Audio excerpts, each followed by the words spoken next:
Well, today we're joined by Sean Callahan, once again of HuskerOnline.com, as we take a look back at Nebraska's tough loss at Northwestern and this week's home game against Minnesota. Sean, as always, thanks a lot for the time. Hey, thanks, Jayson. Well, how about last week's game? You were there. They were up 10 late in the fourth quarter. Did you think it was finally going to happen? And then how shocked were you when the Huskers eventually lost in overtime?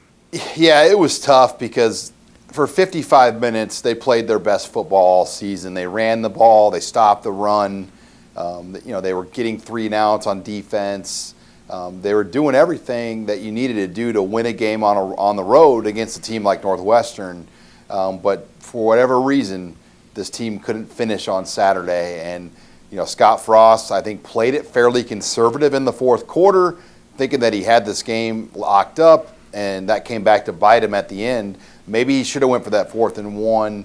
There were 2 4th and 10s, though, that Northwestern converted on one of those drives. They were pinned back, 1st and 10 on the goal line, and were able to go 99 yards. So there are so many things where there are about 15 things, Jayson. If Nebraska does just one of the 15, they probably win the game.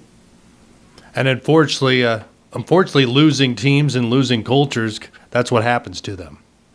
Yeah, Nebraska has lost now 10 games in a row as a program dating back to last year. 0-6 for the first time in program history.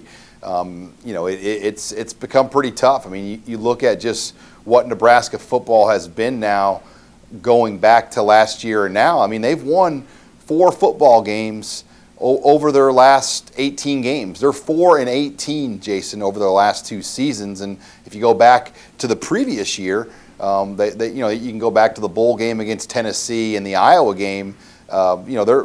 It's even worse. I mean, Nebraska's 4-16 at that point. So there's a lot there that's not good that needs to be fixed here in a hurry. I guess one of the frustrating things has to be when you watch the game, it's not like they don't do some good things. I mean, there are times when things are clicking and it looks pretty good, but still that consistency is lacking. Yeah, it was interesting. Luke Gifford, after the game, said some of the Northwestern players came up to him and said, "How are you guys 0-6?" Meaning you have a lot more talent than 0-6. And I think everybody watching this video right now, everybody that's following the team, would agree. This is not an 0-6 team, and that might be what's the most frustrating. We know there's material on this team. It's not conference championship material, but it sure as heck is not a team that should be 0-6 right now. Well, this week they head into their matchup against Minnesota. How do you feel they match up against the Gophers? Well, the Gophers also start a freshman quarterback. He's a walk-on. So I think from a quarterback perspective, this will be the first time they've seen kind of a young, inexperienced guy. I mean, you think about who they faced off against. They've seen some pretty good quarterbacks now, Jayson. Shea Patterson from Michigan, David Blau, and Thorson. Those are 3 veteran Big Ten quarterbacks. Then Steven Montez from Colorado is a veteran guy. So this will be one of the more inexperienced signal callers Nebraska has faced off this year. And I'll be curious how the Huskers kind of match up with him. They lost their running back, Shannon Brooks. He's out with an injury for the season. So from that side of it, Minnesota's battling it. They started out 3-0. They've lost 3 games in a row since. So this is kind of a must-win type game for them as well if they have aspirations of going to a bowl game. They lost to Maryland earlier this year, and I know people are pretty upset about that follow Minnesota. However, though, they did some things against Ohio State. They have to feel if they play at that level and kind of knock down the mistakes, they've got a good chance to win in Lincoln. Yeah, Nebraska's a 3-point favorite, 3.5-point favorite, but you're right. That Ohio State game should get anyone's attention, and they gave Ohio State all they wanted. That was a 4-quarter game. They had a lead, I believe, at least in the second quarter in that game. So they played Ohio State a lot better than anybody could have imagined, and hopefully that will get Nebraska's attention because if Ohio State blew them out of the water, I think it would be a little bit easier for Nebraska. I think we can win this game, no problems. But I mean, they're not at a point where they can say that about anybody. But I just think that Ohio State result should get their attention even more.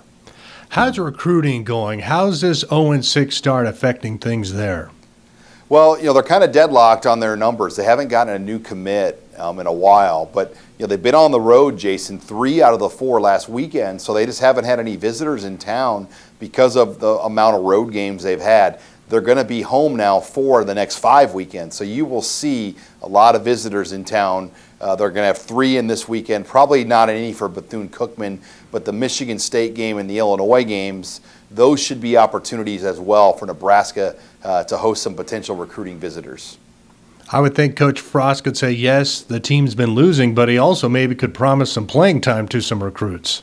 Yeah, and that's the thing. I think everyone looks at just the short term, oh, they're losing, that's going to be bad. But in some ways, you can say, look, this is why we need you. Look at this, look at that. We can plug you in and you can play or have an opportunity to play right away. But you don't want to be 0-6. I mean, you want to get some wins in there as well to show what direction you're going. And that's why Saturday was so difficult, because I think if they were able to win that game Saturday, they would have gotten some momentum. A win over Minnesota, maybe, then Bethune-Cookman, then they're back up to 3-5. That's not great, but it's a hell of a lot better than 0-6 right now, and that's kind of what we're looking at. Sean, as always, we appreciate the time. Have a good time in Lincoln on Saturday. Hopefully you have a win to witness. Okay, thank you very much, Jayson. Appreciate it. And that was Sean Callahan, the publisher of Husker Online, joining us today.